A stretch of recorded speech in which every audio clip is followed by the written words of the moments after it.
Jolita Paičienė. Noras ir ryšys. Vaiko tapatybės kūrimas per santykius. Įžanga.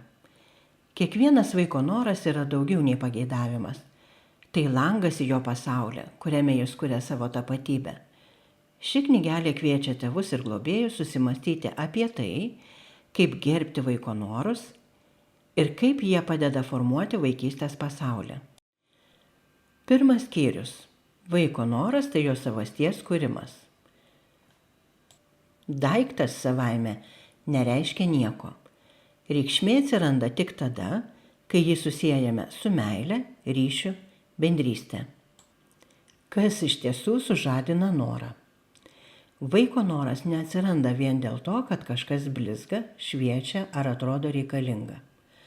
Noras gimsta ten, kur jaučiamas ryšys su žmogumi, su patyrimu, su vidiniu pojūčiu, kad tai apie mane.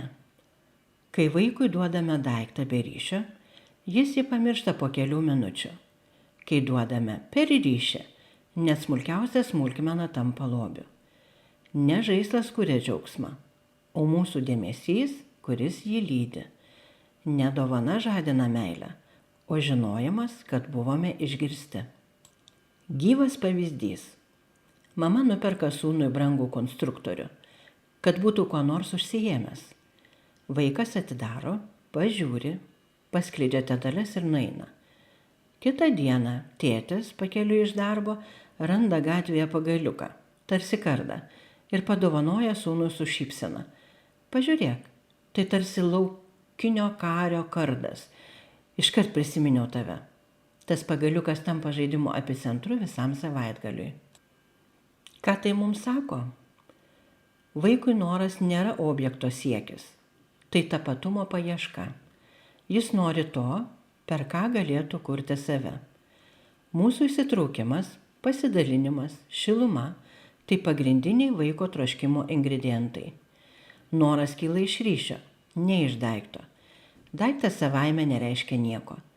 Svarbiausia ne ką duodam, o ką tai reiškia vaikui.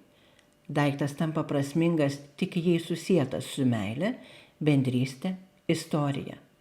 Pavyzdžiui, ne šiaip dovana, o tai, ką pats išsirinkai su manim kartu. Vaiko noras yra jo pasaulio kūrimo veiksmas. Kai vaikas nori, jis kuria savąjį aš. Leisk pasirinkti net mažus dalykus. Drabužius, indą, veiklą. Kiekvienas pasirinkimas tai tvirtėjantis aš galiu. Klausimas tėvams ar globėjams. Kada paskutinį kartą duodami vaikui kažką, galvojote ne apie tai, ką duodate, o kokį ryšį su tuo kuriate?